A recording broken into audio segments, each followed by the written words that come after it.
Halo guys, welcome to our podcast. Kenalin ya, nama aku Sabrina Putri Surya, nomor absen 25 dari kelas 11 IPS 2, dan di sini juga ada teman-teman aku. Hai, kenalin nama aku Lorencia Kusma Dewi dari kelas 11 MIPA 3, nomor absen 17. Hai, aku Ken Cyril dari kelas 11 IPS 3 absen 13. Hai, aku Jonathan Nusantoro dari 11 IPA 2, absen 12. Kami dari kelompok 15 akan menampilkan sebuah podcast yang berjudul Bertahan di Masa Pandemi. Nah, podcast ini berisi 10 mata pelajaran di sekolah yang digabungkan menjadi satu podcast. Jadi silahkan disimak ya teman-teman. Guys, apa pendapat kalian tentang masa pandemi kayak sekarang ini? Di masa pandemi ini bisa dibilang kita berada di situasi yang cukup menderita ya. Iya, tetapi hal tersebut jangan membuat kita patah semangat. Kita harus meniru semangat yang diwariskan oleh pejuang-pejuang di masa lalu yang sudah mampu memerdekakan Indonesia. Bahkan, penderitaan para rakyat Indonesia di masa penjajahan yang sudah lalu tidak bisa disamakan dengan penderitaan di zaman sekarang ini. Pada masa penjajahan, rakyat Indonesia hanya sebagai objek untuk penjajah. Mereka bahkan tidak memiliki hak asasi manusia. Hak mereka dirampas. Wah, sangat miris ya teman-teman. Kita bisa hidup enak di zaman ini karena perjuangan para pahlawan. Lalu, bagaimana akhirnya Indonesia bisa merdeka? Indonesia akhirnya bisa merdeka karena banyak bermunculan para cendekiawan yang peka dan kreatif. Mereka membuat banyak organisasi pergerakan, salah satunya adalah Budi Utomo. Bahkan dengan adanya organisasi pergerakan ini, perjuangan sudah tidak bersifat kedaerahan. Mereka sudah bersatu padu untuk mengusir penjajah, dan ini adalah kekuatan yang kuat untuk mengusir penjajah karena rakyat sudah bersatu. Kita juga bisa meniru semangat-semangat para pejuang dan menerapkannya di zaman ini. Pandemi jangan menjadi penghalang untuk terus berinovasi, walaupun mungkin ada pembatasan jarak di antara kita. Kita harus saling mendukung dan memotivasi satu sama lain. Di zaman sekarang ini, kita sebenarnya juga sedang dijajah loh. Kita sedang dijajah oleh kemajuan iptek karena tidak sedikit yang jatuh pada hal-hal yang negatif. Benar sekali, beberapa upaya yang dapat kita lakukan yaitu mengambil sisi positif dari kemajuan iptek, supaya menambah pengetahuan yang akan berguna di masa mendatang, dan bisa juga belajar dengan giat, supaya meraih prestasi yang bisa membanggakan diri sendiri dan juga orang di sekitar kita. Kalau ngomongin soal leluhur kita nih, sebenarnya apa sih yang diwariskan oleh leluhur kita supaya anak cucunya itu berbudi luhur? Kalau dari internet dan pelajaran di sekolah sih, setauku ada Mocopat salah satunya. Yang aku suka itu Gambo, tembangnya sangat sesuai dengan kita remaja yang suka bergaul. Betul tuh, banyak banget nilai yang bisa diambil mulai dari sumanak atau ramah terhadap siapapun, sumadulur atau persaudaraan yang erat, mulang yang artinya mengajarkan, dan pitutur atau nasihat. Selain tembang yang banyak nilai luhurnya, kita juga harus menciptakan budaya baru yaitu mengelola limbah dengan efektif dan dapat menghasilkan pundi-pundi. Betul juga itu. Apa yang bisa dibuat supaya berguna bagi banyak orang dan menghasilkan uang tentunya.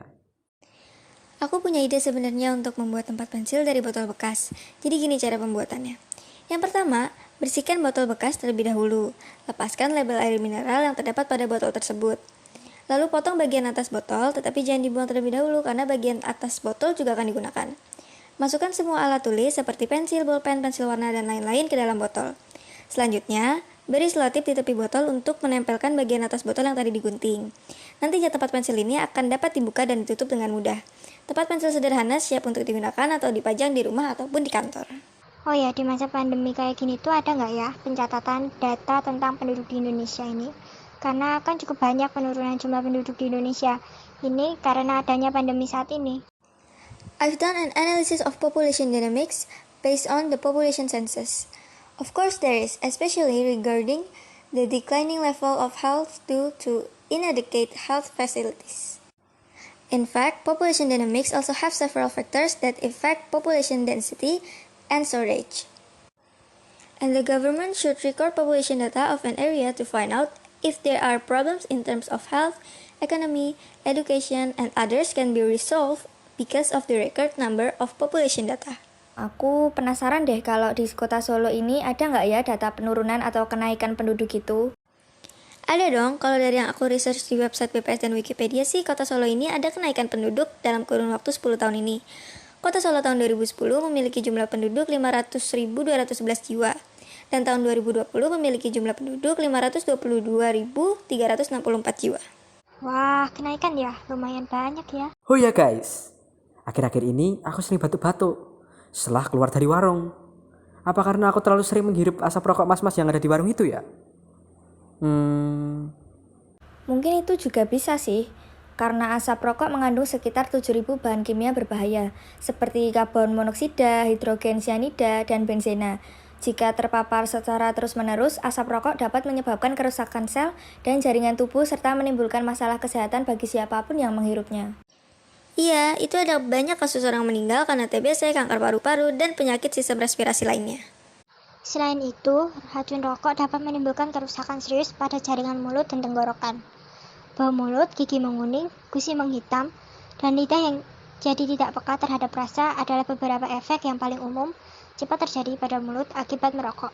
Kalau ngomong-ngomong soal penyakit nih, pernah aku lihat di rumah sakit ada orang cuma punya ginjal satu. Aku penasaran itu penyebabnya apa ya kira-kira? Kalau setahu aku sih itu ginjal bocor ya. Atau juga disebut nefropatik diabetik, yaitu kondisi saat penyaring darah atau nefron di dalam ginjal penderita diabetes mengalami kerusakan sehingga tidak dapat berfungsi secara normal. Biasanya penderita harus ganti ginjal atau hidup dengan satu ginjal. Ngeri juga ya, makanya banyak minum air putih. Selain itu, olahraga dengan intensitas tertentu juga penting. Contohnya bulu tangkis bisa mengeluarkan kelenjar keringat untuk membuang sisa-sisa metabolisme yang dibutuhkan oleh tubuh. Bener banget tuh. Selain itu, ada juga loh beberapa manfaat lain dari main bulu tangkis, kayak menurunkan berat badan, mengurangi resiko diabetes, menjaga tekanan darah, menguatkan tulang, dan meningkatkan refleks dan kecerdasan. Boleh juga itu. Tapi buat teknik-tekniknya apa aja sih? Aku bingung soalnya. Aku jarang main badminton. Oh, aku tahu. Di bulu tangkis tekniknya itu ada sikap berdiri atau stance, memegang raket, ada backhand grip dan forehand grip juga. Ada juga beberapa teknik memukul bola atau strokes kayak service, lob, smash, dan drop shot. Terus ada sikap dan posisi berdiri di lapangan dan terakhir ada sikap dan tahap kerja langkah kaki. Boleh dijelasin nggak buat teknik megangnya dan juga memukul? Aku kurang paham deh caranya. Dan bedanya juga. Oke, jadi buat yang forehand grip, kita harus pegang raket dengan tangan kiri atau tangan kanan dan kepala raket menyamping. Pegang raket dengan cara seperti jabat tangan, terus 3 jari yaitu jari tengah, jari manis, dan jari kelingking menggenggam raket, sedangkan jari telunjuk agak terpisah, dan ibu jari di antara 3 jari dan telunjuk. Kalau buat yang hand grip, kita pegang raket sama kayak teknik forehand, tetapi kita putar raket berlawanan dengan arah jarum jam. Ibu jari ditaruh di belakang pegangan untuk kekuatan yang lebih besar. Pegangan raket juga harus diletakkan dengan longgar di jari-jari. Kalau teknik pukulannya, servis itu cuma sebagai penanda kalau permainan udah dimulai. Lob atau clear membuat lawan main harus bergerak mundur ke area belakangnya biar kita bisa nyerang bagian depan.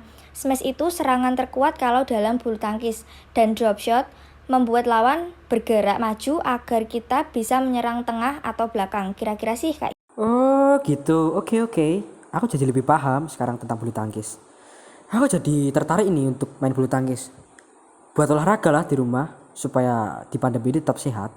Yang ngomong-ngomong, aku mau nanya nih sama kalian. Kegiatan apa yang kalian lakuin saat masa pandemi kayak gini buat ngelepas rasa bosan kalian? Kalau aku sih gak kemana-mana ya. Cuma paling untuk ngatasin rasa bosan setelah belajar, aku cuma berkebun. Hitung-hitung itu jadi hobi baruku selama pandemi. Bener juga ya. By the way, kamu nyiram tanaman habis kamu berkebun itu pakai apa sih? Pakai gayung atau pakai selang? Karena aku pernah nih ya, pagi-pagi itu kan aku mau nyiram bungaku pakai selang. Nah, malah tanaman yang aku semprot malah putus tuh dari batangnya. Kalau aku sih pakai selang biasa ya. Nah itu mungkin kamu terlalu kencang menekannya. Jadi kelopak bunganya putus dari batangnya. Iya kali ya. Emang apa hubungannya sama menekan ujung selang dengan putusnya kelopak bunga dari batangnya? Mungkin karena ada hubungannya sama pengaruh hukum Bernoulli kali ya? Maksudnya? Aku kurang paham nih. Bisa tolong dijelasin nggak? Boleh. Nah, sekarang coba deh kamu angkat selang air. Lalu arahkan ke tanganmu. Nah, setelah itu perhatikan. Setelahnya letakkan jempol kamu hingga setengah lubangnya tertutupi. Sesuai dengan hukum Bernoulli, dengan membuat luas permukaannya mengecil atau menaruh jempol setengah menutup lubang, maka kecepatan air yang keluar dari selang akan lebih kencang sehingga menyebabkan energi kinetiknya akan semakin besar. Makanya jadi lebih sakit kalau kena tangan. Ya kalau di logika juga sama lah ya, sama kayak batang dan kelopak bunga itu. Berarti semakin kita tutup lubang yang ada dalam selang, maka semakin kencang juga air yang akan keluar dari selang. Gitu. Ya benar banget, karena pada prinsipnya hukum Bernoulli itu semakin kecil plus permukaan suatu benda, maka akan semakin besar tekanannya. Oh gitu ya, makasih loh penjelasannya. By the way, ini mumpung bahas tentang kegiatan berkebun, aku mau nanya nih sama kalian. Aku kan pernah hari itu aku udah nyoba nyiramin tanaman aku. Tapi ternyata tanaman aku masih layu. Kan aneh ya, padahal aku rasa aku udah kasih air yang cukup loh. Menurut kalian, aku ada salah di mananya ya? Aku sih nggak tahu ya lebih tepatnya apa. Tapi mungkin biasanya ada yang salah sama pupuk yang kamu pakai. Coba ganti pupuk. Memang iya, padahal aku rasa aku udah bener deh pilih pupuknya. Bisa jadi karena pupuknya deh. Soalnya ada juga pupuk yang kurang bisa menyerap air dengan baik. Ya kali ya, kalau kayak gitu kalian punya nggak rekomendasi pupuk yang bagus buat pertumbuhan tanaman? Aku sih nggak tahu menau soal gituan walaupun aku suka berkebun. Coba kamu tanya Zebrina atau enggak Lorencia deh. Mungkin mereka tahu. Kalau saranku mending kamu pakai pupuk kimia yang jenisnya ZA atau enggak pupuk yang jenisnya dolomite kapur karbonat. Alasan kamu rekomendasiin pupuk ZA dan pupuk dolomit atau kapur bornat itu apa? Alasanku rekomendasiin pupuk ZA dan pupuk dolomite atau kapur karbonat karena menurut beberapa sumber yang pernah aku baca, pupuk ZA mempunyai rumus kimia NH4 2SO4 yang mengandung sekitar 21% nitrogen dan 24% sulfur. Biasanya digunakan sebagai pupuk dasar oleh petani karena reaksi kerja yang agak lambat. Manfaat lain dari pupuk ZA mampu menambah unsur hara pada tanaman, kemudian memperbaiki kualitas tanaman, serta menambah nilai gizi pada hasil panen. Kelebihan lainnya, ZA juga bisa membantu tanaman agar terhindar dari hama. Sedangkan untuk pupuk dolomite atau kapur karbonat, yaitu karena pupuk dolomite atau biasa dikenal dengan kapur pertanian, memiliki manfaat sebagai penyedia unsur hara makro sekunder Ca dan Mg. Reaksi kimia yang ditimbulkan bersifat basa atau alkali, sehingga menaikkan pH tanah. Pupuk ini berbentuk butiran halus berwarna putih keabu-abuan atau putih kebiruan. Sifatnya mudah menyerap air dan mudah dihancurkan. Semakin halus butirannya, Masuk akal juga ya. Oke, bakal aku pakai aja rekomendasi pupuk dari kamu. Siapa tahu cocok di tumbuhanku. By the way, kita udah ngobrol lama banget nih. So, kira-kira segitu dulu obrolan dari kita. Makasih udah dengerin podcast kita sampai selesai. Semoga bisa bermanfaat bagi kalian, para pendengar. See you, bye-bye.